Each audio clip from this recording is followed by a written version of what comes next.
Hello, welcome to Steady Notes. I'm Don Hornsby. This is a place where we talk about leadership, faith, and those important things that challenge us each and every day. And I hope this will be a place that feels like home. Today I want to talk about something I call the leader's ear. I've always been fascinated by people who could play an instrument by ear. And you know the kind of person I'm talking about. They pick up a guitar or they sit down at a piano. They hear something once, maybe twice, and somehow they can find the notes. We say they have an ear for it. I'd never really been able to play by ear. I can find my chords on the guitar, but I've always admired people who can just hear something and then play it. And lately, I've been thinking about that phrase in a completely different context. Can a leader have an ear? Not just the ability to hear what's being said, but to really hear it, to recognize what's underneath someone's words, to sense what's happening in a room before anyone actually says it, and maybe even more importantly, to be willing to do something about what you've heard.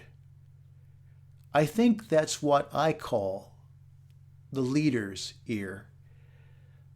Now here's where this gets interesting to me. The idea of the ear isn't new.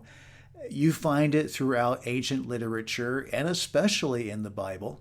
There's a phrase you may even have heard before. To him who has an ear, let him hear. But in the biblical world, hearing meant something more than just simply taking in information. To hear something meant you were expected to respond to it. Now think about that for a moment. You can listen to someone.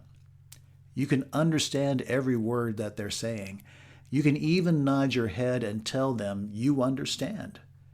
But if nothing happens as a result, did you really hear them? I think that's especially important for those of us who lead, because one of the most important parts of having a leader's ear is being willing to act on what we hear. And that becomes particularly difficult when what we're hearing is something we don't want to hear. And you know what I'm talking about. Criticism, correction, feedback, someone challenging a decision we've made, someone telling us that what we're doing simply isn't working for them. That's when we find out how good our ears really are. There are two ancient leaders who illustrate this better than almost anyone I know. Two ancient kings, Saul and David. And the difference between the way that these two men listened has always fascinated me. So let's start with Saul. Saul was the first king of Israel, and from the outside, he certainly looked the part. The Bible tells us he was strikingly handsome. He was taller than anyone around him. And if you were looking for someone who looked like a king, Saul was your guy. But there's a story in 1 Samuel 15 that shows us something very different about him as a leader. Saul is given a very clear instruction. He's told to go to war against a group of people called the Amalekites. And his instruction was to destroy everything. He was not to spare their king. He was not to keep their livestock. That was the instruction. So Saul goes to war, and he wins. But then he does something very interesting. I've read this section of Scripture over and over again, and it simply doesn't add up to me. But here it goes. He spares the king, King Agag. He keeps the best of the livestock. Now, when Samuel comes to confront him about this, Saul doesn't simply say, I was wrong. Instead, he starts explaining it away. He tells Samuel that the people wanted to keep the animals so they could sacrifice them to God. And every time I read that exchange, something really strikes me. Saul acts as almost the decision happened around him rather than through him. He was the king. He was the leader. But when confronted, he points somewhere else. And here's where I want us to notice something. Saul didn't have a hearing problem. He has 2 ears. He heard the instruction. He understood the instruction. His problem was what he did with what he heard. And eventually, Samuel says something to him that I think gets right to the heart of what a leader's ear actually is. To obey is better than sacrifice, Samuel says, and to heed than the fat of rams. Notice that word, to heed. Not simply to hear. There's a difference. You could hear something and still explain it away. You could hear criticism and immediately begin constructing your own defense. You can hear the people you lead telling you that something is wrong and convince yourself that they simply don't understand the bigger picture. And if we're not careful, we can become very good at listening without really ever hearing. Hearing without heeding isn't hearing at all. That's what Saul teaches me. Now let's look at David. And this story has always hit me a little differently. In 2 Samuel 12, David has an affair with Bathsheba. And when she becomes pregnant, David tries to cover it up. Eventually, Bathsheba's husband, Uriah, is killed as a result of David's actions. It's an ugly story. And sometime later, a prophet named Nathan comes to see David, but Nathan doesn't walk in and immediately accuse him. Instead, he tells David a story. It goes like this. There are 2 men in a town. One is rich and has more sheep and cattle than he could ever need. The other man is poor, and all he has is one little lamb. This lamb is part of the family. It eats from its table. He holds it in his arms. The text says it was like a daughter to him. And then a traveler comes to visit the rich man, and rather than taking one of his own many sheep to prepare a meal, the rich man takes the poor man's one little lamb. And that's the story that Nathan tells David. The response, David is furious. He is hot with anger. He hears the story and immediately sees the injustice. He wants this rich man held accountable for what he's done. Now, the interesting thing is, David can see clearly the failure in someone else's story. He just can't see it in his own. He's blind to it. And then Nathan looks at him and says 4 words. You are the man. And David stops. No explanation. He doesn't blame someone else. There is no defense. He simply says, I have sinned.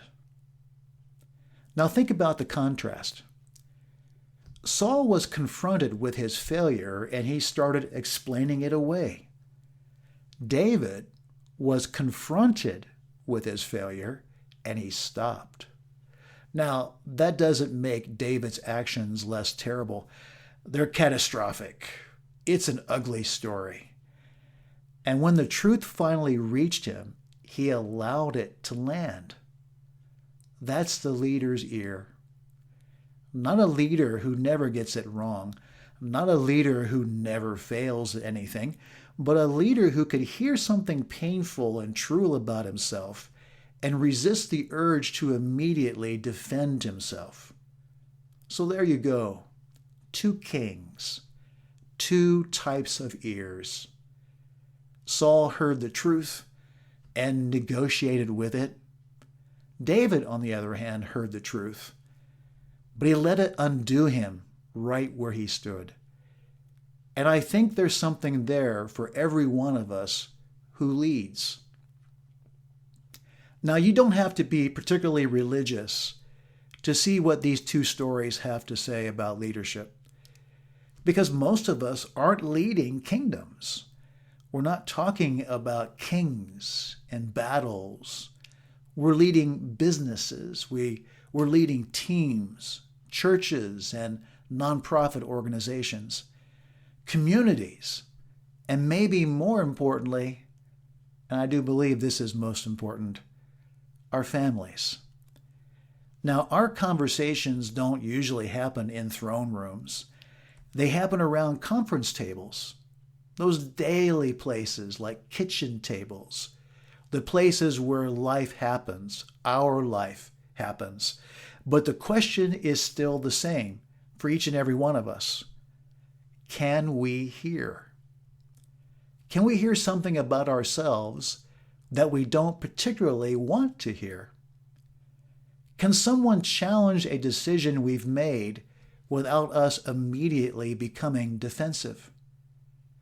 Can the people around us tell us the truth? Now, these are uncomfortable questions, aren't they? And I think every leader needs to ask them, because there are some things that can slowly close a leader's ear. As I think about them, pride is probably the first. You know what I mean? That need inside us to always be right, to always have the answer, to always be seen to be right, to be first. Pride can turn feedback into an attack before the other person has even finished speaking. There's also another danger. We can surround ourselves with people who agree with us. That feels good, doesn't it? But eventually, if everyone around you is telling you what you want to hear, you have to ask yourself whether you're really hearing anything at all. And then there's urgency. As leaders, we're always busy. There's always another decision to make. There's another problem to solve, right? Another meeting, another deadline. Someplace you have to be. And sometimes we move so quickly that we never stop long enough to let someone's words actually reach us. And maybe developing a leader's ear begins with something surprisingly simple. And I believe it is simple. Stop. Listen. And before you defend yourself, before you explain, before you answer, let what you've heard sit there for a moment. Because sometimes the most important things a leader can do with feedback is surprisingly nothing. Not yet. Just listen. And this is where the question gets personal for me. I want it to be personal for you as well. So I ask myself, do I have a leader's ear? I've been leading in one form or another for a long time, almost 3 decades. And when I look back over those years, there are decisions I would make differently today. There are conversations I wished I had listened to more carefully. There are probably things people were trying to tell me that I simply wasn't ready to hear. And that's not particularly comfortable to admit. I submit that to you. But maybe that's part of developing a leader's ear too. Being willing to look back at your own leadership honestly. Now, I'm grateful for the people in my life who have cared enough to tell the truth. Mentors, friends, people I've worked alongside, People who were willing to say something that I needed to hear even when they knew I might not particularly enjoy hearing it. And now when I sit with someone that I'm coaching, or I'm counseling, or I'm helping someone who's trying to work through a difficult situation or a decision in their business or personal life, I find myself on the other side of that conversation. Sometimes I'm the person who needs to say the difficult thing. But I've learned something. You could say exactly the right thing. You could say it with compassion. You could say it exactly at the right time, with the right words, in the right tone, and it still may not be heard. Because ultimately, the ear has to be open, doesn't it? And that brings the question right back to me. Is my ear open? Not someone else's, mine. Am I willing to hear something that challenges me? Am I willing to sit with feedback before I explain it away? And when I realize that someone is right, am I willing to change? I think those questions are worth asking, don't you? Not once, but throughout our lives as leaders. There's one more example I thought I would share. President Ronald Reagan was known for maintaining relationships with people who didn't always agree with him. And one of the best known was his relationship with Tip O'Neill, the Democratic Speaker of the House. These were two men with very different political views. They disagreed, sometimes strongly. But I understand that Reagan seemed to understand something important about leadership. Disagreement wasn't necessarily disloyalty, and criticism wasn't necessarily an attack. Sometimes a person who sees things differently from you is exactly the person you need in the room. And I think good leaders learn to value those voices, because not every criticism is right. It isn't. And having a leader's ear doesn't mean doing everything someone tells you to do. It means being secure enough to listen, to consider, to discern, and then, when necessary, to change. So maybe that's where I want to leave us today, with a question. Is your ear open? Is there someone in your life who has been trying to tell you something? Is there something you've resisted? Something you're explaining away? And maybe before you answer, just listen. Let it sit for a while. Because hearing without heeding isn't really hearing at all.